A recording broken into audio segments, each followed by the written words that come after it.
There's a force older than language, older than culture, older than the stories we tell ourselves about who we are. It does not announce itself loudly. It does not conquer or dominate. It waits.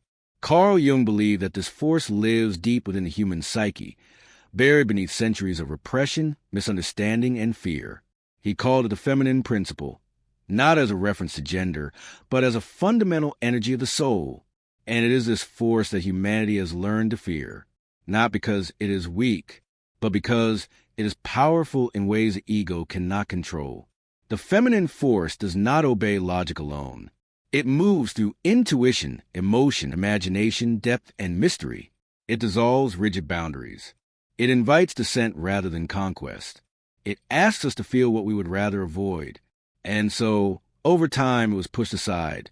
Jung observed that modern civilization became obsessed with control, progress, and rational mastery. In doing so, it elevated one side of the psyche while suppressing the other. The masculine principle, associated with action, order, and reason, rose to dominance. The feminine principle, associated with receptivity, inwardness, and symbolic knowing, was exiled to the unconscious. But what is repressed does not disappear. It returns in distorted forms. Anxiety, depression, emotional numbness, addiction, a hunger that cannot be named. These are not personal failures. They are symptoms of imbalance. The feminine force we fear is the part of the psyche that demands wholeness. It does not tolerate fragmentation. It insists that feeling, intuition, and meaning be given equal authority alongside thought and action. And that insistence feels dangerous to a world built on speed, productivity, and domination. Jung warned that when the feminine is rejected inwardly, it reappears outwardly as chaos. When intuition is ignored, life loses meaning. When emotion is repressed, it erupts uncontrollably. This is why the feminine is so often associated with darkness. Not because it is evil, but because it dwells in the depths. Depth is frightening to a consciousness addicted to surface. The feminine principle draws us downward, into dreams, into memory, into the body, into the unconscious. It asks questions without immediate answers. It dissolves certainty. It reveals ambiguity. The ego prefers clarity. The feminine offers truth, and truth is rarely simple. In Jungian psychology, every man carries an inner feminine image called the anima, and every woman carries an inner masculine image called the animus. These are not social roles. They are psychic counterparts, bridges between consciousness and the unconscious. When the anima is rejected, a man becomes emotionally rigid, disconnected from intuition and threatened by vulnerability.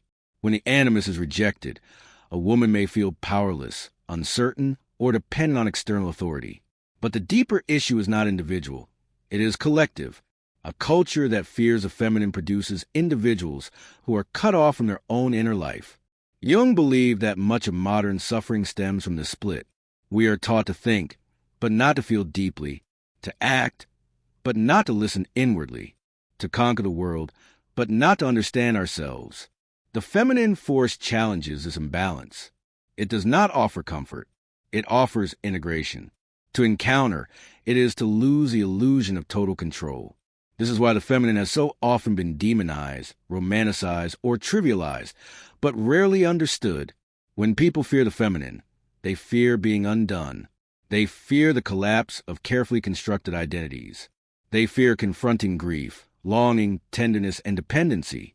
They fear the truth that strength without depth is fragile. Jung saw that societies, like individuals, develop shadows. And the shadow of modern civilization is the rejected feminine. It appears in nightmares, in art, in myth, in breakdowns, in longing. The feminine returns not to destroy, but to heal. But healing requires dissent. And dissent is what we resist most. To descend is to admit that reason alone is insufficient. That progress without meaning is empty. That achievement without soul is hollow. The feminine force asks us to slow down, to listen, to feel, to remember. And this remembering is terrifying because it brings us face to face with everything we have avoided. This is why Jung said that the meeting with the unconscious is not a gentle experience.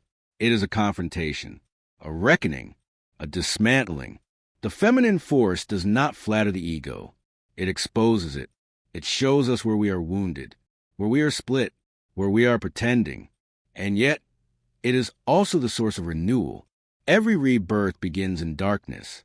Every transformation begins in surrender. Every return to wholeness begins with the feminine. We fear it because it asks us to feel our way forward rather than think our way out. And feeling is uncontrollable. This is only the beginning. To understand why the feminine force is feared, we must understand what it threatens. It threatens control. For most of human history, survival depended on order, structure, and predictability. Over time, these necessities hardened into values. Control became virtue. Certainty became safety. Ambiguity became danger. And the feminine principle, fluid, intuitive, cyclical, emotional, stood in quiet opposition to this rigidity, not as an enemy, but as a counterbalance. Jung believed that when one principle dominates the psyche unchecked, imbalance follows. A psyche ruled entirely by control becomes brittle. A culture obsessed with mastery loses its relationship with meaning. This is exactly what happened. The feminine was not erased. It was subordinated. Intuition was dismissed as irrational. Emotion was labeled weakness. Inner life was treated as secondary to external achievement. Mystery was replaced with measurement. And slowly, the psyche adapted. People learned to distrust their feelings, to suppress vulnerability, to live from the head rather than the depths, to value productivity over presence. This suppression created a false sense of strength, but strength without flexibility breaks. Jung observed that when the feminine is repressed, it does not disappear. It turns destructive. What could have guided becomes disruptive. What could have healed becomes overwhelming. Emotion, denied conscious expression, erupts as anxiety. Intuition, ignored, returns as paranoia. Imagination, dismissed, mutates into fantasy and addiction. The psyche always seeks balance, and when balance is denied, it takes it by force. This is why cultures that fear the feminine are often obsessed with domination, of nature, of others, of the body itself. Control becomes compensation for inner disconnection. The more disconnected society becomes from its inner life, the more aggressively it tries to manage the outer world. Jung saw this clearly in the modern age. We built machines to move faster, systems to optimize everything, technologies to eliminate uncertainty. And yet, beneath the surface, people feel emptier than ever, because the feminine does not care about efficiency. It cares about meaning. It asks questions that have no immediate answers. It demands pauses. It insists on reflection. It invites grief as well as joy. And grief is inconvenient. Grief slows us down. It interrupts progress. It forces us to feel loss. So we avoid it. But ungrieved, loss accumulates. It sinks into the unconscious and weighs the soul down. Jung believed that much of modern depression is frozen grief, emotion that was never allowed to move. The feminine principle is movement. It flows. It cycles. It descends and returns. When we deny this movement, life becomes linear, rigid, and exhausted. This fear of the feminine also shows itself in how society relates to dependency. To need something is seen as failure. To rely on others is seen as weakness. To rest is seen as laziness. But the feminine understands interdependence. It understands that life is relational, not isolated. That growth happens in connection, not conquest. The ego resists this deeply, because to acknowledge interdependence is to accept limitation. And the ego hates limitation. It wants autonomy without vulnerability, power without surrender, identity without uncertainty. The feminine offers none of these illusions. It offers truth, and truth dissolves fantasy. This is why the feminine is often associated with the unconscious itself. The unconscious is not orderly. It does not follow linear logic. It communicates through symbol, image, emotion, and dream. To engage with it requires humility. You must admit that you do not know. And not knowing is frightening in a world that rewards confidence and certainty. Jung warned that a psyche cut off from the feminine becomes inflated. It over-identifies with reason and control, believing itself superior to nature, emotion, and instinct. But nature always responds. The more we dominate, the more we feel alienated. The more we suppress emotion, the more it erupts uncontrollably. The more we deny mystery, the more we seek it in distorted forms. This is why people are drawn to extremes: obsession, addiction, ideology. These are attempts to feel something real in a world that has numbed itself. The feminine force is not extreme. It is deep, and depth requires patience. Jung believed that the return of the feminine was inevitable, not as a social trend, but as a psychological necessity.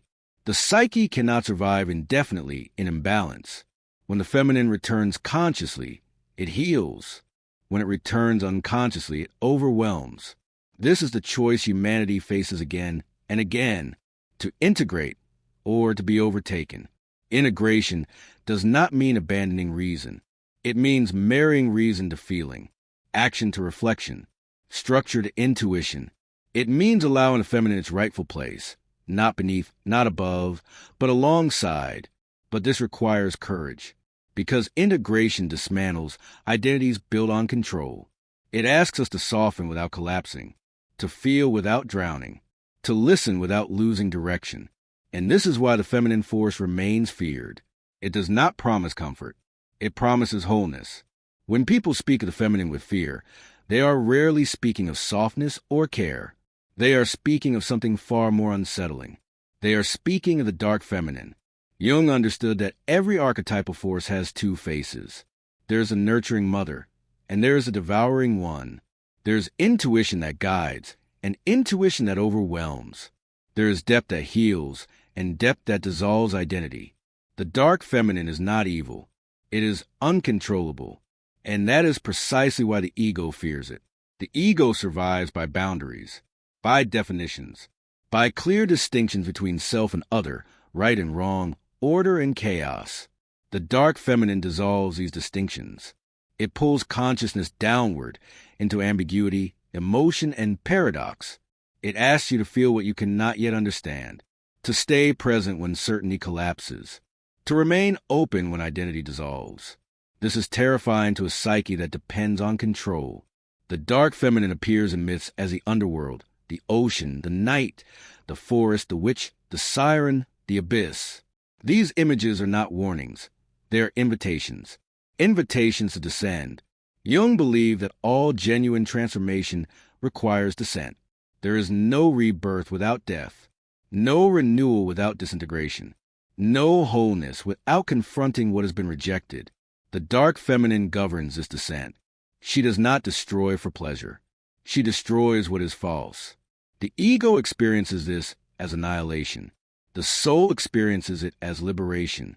This is why the dark feminine is so often projected onto women, nature, emotion, and the unconscious itself.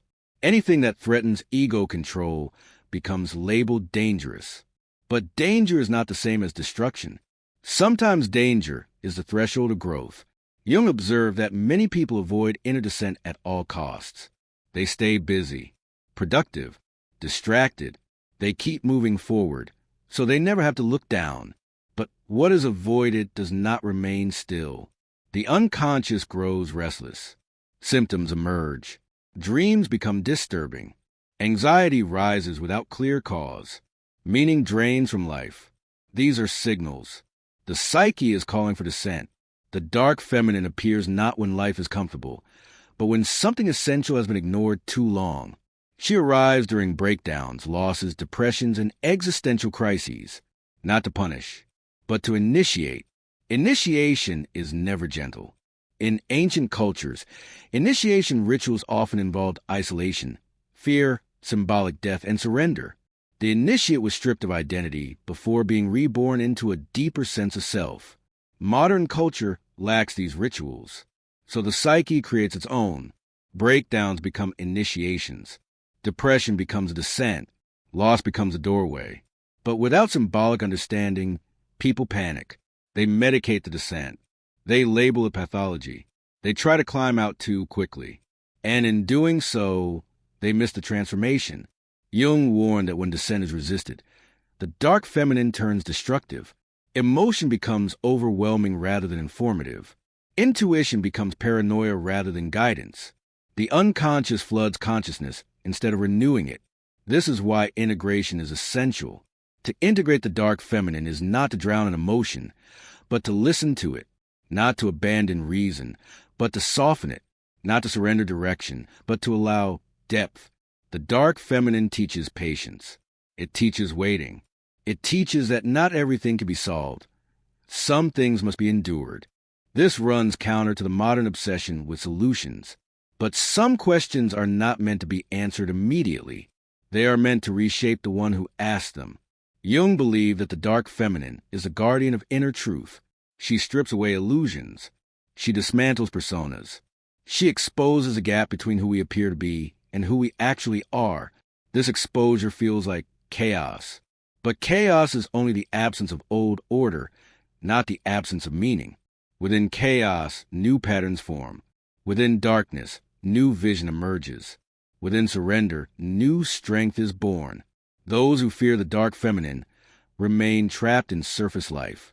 They may succeed outwardly, but inwardly they remain fragile, dependent on validation, terrified of stillness.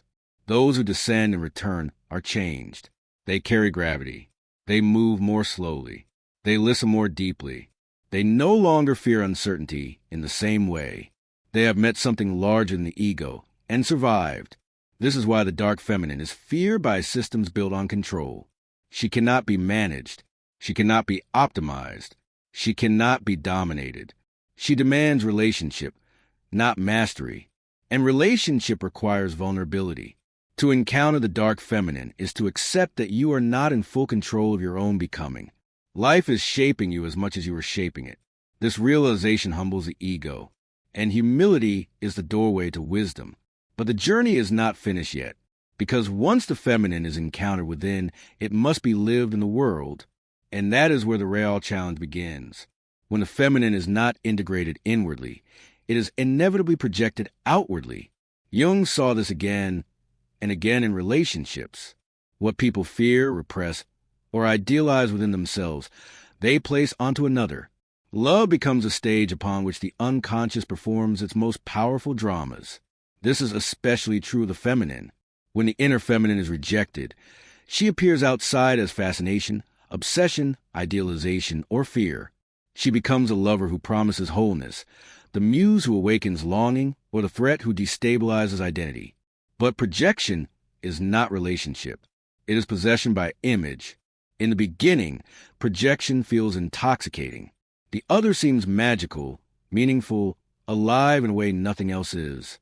The ego feels expanded, inspired, rescued from emptiness. But what is actually happening is not union with another person. It is contact with a lost part of self. Jung warned that projection cannot last. Reality eventually intervenes. The other person reveals their humanity, their limits, their contradictions. And when the projection breaks, disappointment follows. This is often where fear turns into resentment. You changed. You are not who I thought you were. But the truth is simpler and more painful. The projection was never real. The fear of the feminine in relationships is a fear of intimacy without illusion. True intimacy requires withdrawal of projection. It demands that we meet the other as they are, not as a symbol of our missing wholeness. This is terrifying, because without projection, we are forced back into ourselves. And if the inner feminine remains undeveloped, there is nothing there to receive us. So many people unconsciously prefer illusion to intimacy. They chase intensity rather than depth, drama rather than presence, idealization rather than understanding. Because intensity does not require integration, it only requires projection. The feminine force threatens this pattern. Integrated femininity brings emotional honesty. It brings attunement. It brings the ability to sit with discomfort rather than escape it. This makes superficial relationships impossible. And superficial relationships are the foundation of much of modern connection. Jung believed that fear of the feminine is often disguised as fear of closeness. People say they want intimacy, but what they want is stimulation without vulnerability. The feminine asks for something else.